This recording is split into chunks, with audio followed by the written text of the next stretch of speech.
What's going on YouTube? This is TC again. I'm just making this video for trip planning. Okay, this video is going to be kind of generic because I'm not going to get into real detail about trip planning, but I'm just going to give a basic idea about trip planning. Also in this video, I'm going to show trip planning using an atlas. Like I said, it's going to be generic, but it's going to give you a general idea when you're looking at the map portion of your atlas that you know what you're looking at. And also I'm going to show some tips on how to use the front of the book to help you out with the map portion of the atlas itself. Okay, trip planning basically is planning your trip from your pickup to your destination, ensuring that you have enough time and you're going to be on time to pick up, and you're going to be on your time delivering, also including your 10-hour breaks, your 30-minute breaks, and you also want to add some time in for, restroom or, traffic, things of that sort. And basically, that's it as far as trip planning. Make sure you have enough time to do the tasks that you have at hand, pretty much. So once you get your orders, your work order, your job number, or your purchase order, whatever you may call it, you'll see what time you have to pick up, what time you have to deliver, and where your first stop is going to be, and where your delivery is going to be. And most of the time on your truck, either you have a GPS or maybe some people may use their telephone. Okay. Just right off the head, GPSs are not 100%. You always want to have an atlas to back you up. That way, you don't get into a jam, especially using a GPS from your telephone. Those are mostly for cars. They're not for trucks. And I mean, you may have some apps out there that you can use on your phone that may work a little bit better. And even if you get one of the good ones, from the truck stop, like a Ram McNally or Garmin, or one of those, you still want to use your atlas because that GPS is not 100%. Okay, so let's just say, okay, you did your trip plan. You have enough time from point A to point B, and you're ready to start your trip. Okay, you know where you're starting from and you know where you're going. Okay, now you're going to turn to your map. And the only thing that I'm going to be showing is just how to look for your roads on the map, roads that we most likely can travel down, roads that we may not be able to travel down, and how to find out if you can travel down that road or not. So like I said, this video is going to be real generic, but hopefully it'll be able to help you out some. Okay, so hypothetically, we are traveling through the state of Louisiana. Okay, so I'm gonna try to zoom in so that we can see this pretty decent. Okay, as you see right here, this is a Interstate 10. Anytime that you see a blue line, outlined by orange, it's an interstate, and 9 times out of 10 you can travel down that interstate. You won't have to worry about any restricted routes or low clearances. If you do have any, there'll be plenty of signage to let you know if you do or not. And if you run into any low clearances, 9 times out of 10 it's going to be in a city somewhere on the East Coast. But you can always double check in the front of your atlas, which I'm going to show you here in a little bit. But you're traveling along the interstate, you should be able to travel that just fine. Okay, I'm going to bring my telephone just a little bit closer. If you see this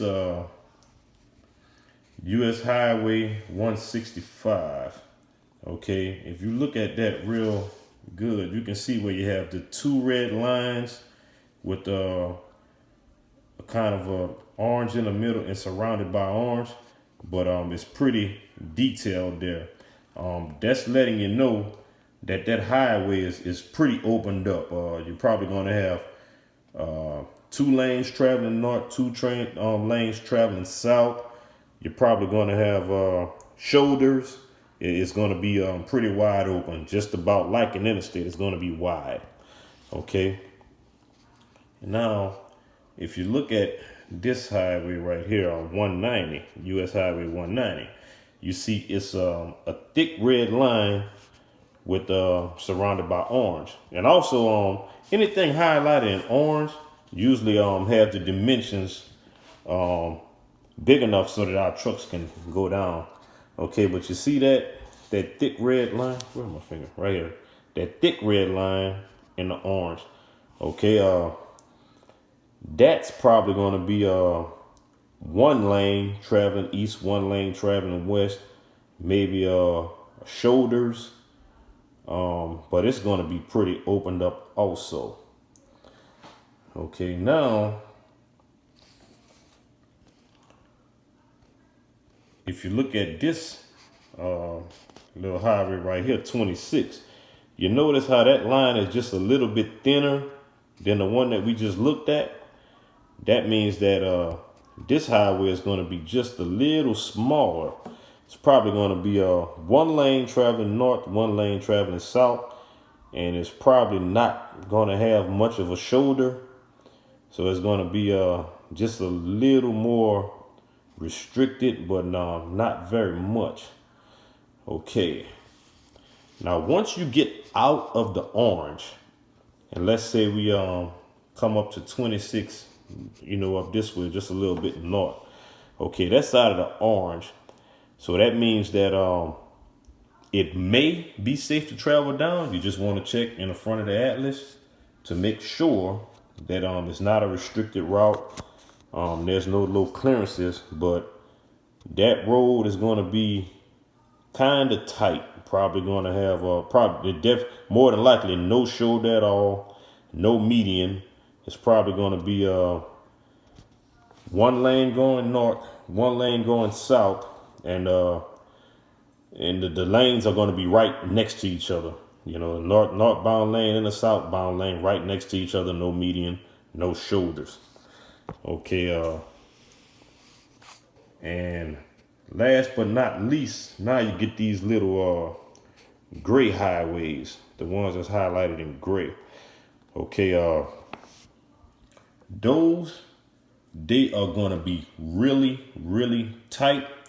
I've had to travel down some of those just to get to a shipper or a receiver. But man, those are going to be real tight. Like you see how this street curves right here? That may be a curve where you may have to overtake the other lane just to, make that little curve in the road. But it's going to be really tight. If your GPS is trying to take you down any of these roads, like the ones that's in gray or the ones that's out of the orange, you definitely want to double check those and make sure that you're taking the best route to get there. Another good idea would be if you have to travel down one of those roads, it wouldn't hurt to call the ship or the receiver. And a lot of times they have directions for, to get to their places to where you'll be routed the best way without getting yourself in a jam. Okay, so now we just turn to the front of the book. Now we were in Louisiana, and this is just showing where all of the low clearance locations are in Louisiana. And this is where the restricted routes are in Louisiana. So, you do that for any state, but if you have to travel down a road and you notice that it's in here, let's just say if you had to travel down LA 4, okay, and it says the location is restricted from LA 47 to LA 34. Shoot, it's not showing exactly what it is on the map, but you'd have to trace your route, and it's letting you know from LA 147 to LA 34 That's where the restriction is. I thought they might have had it highlighted on this side, but I guess they don't. But I'll be able to show you with low clearance. Okay, what's the lowest? I got 12.3 right here. Okay. And that was on LA8 from Bird Ferry Sabine River Bridge. It has a curve. And there's a 12.3 clearance. And on the map, it's F-2. So, let me get back to Louisiana again.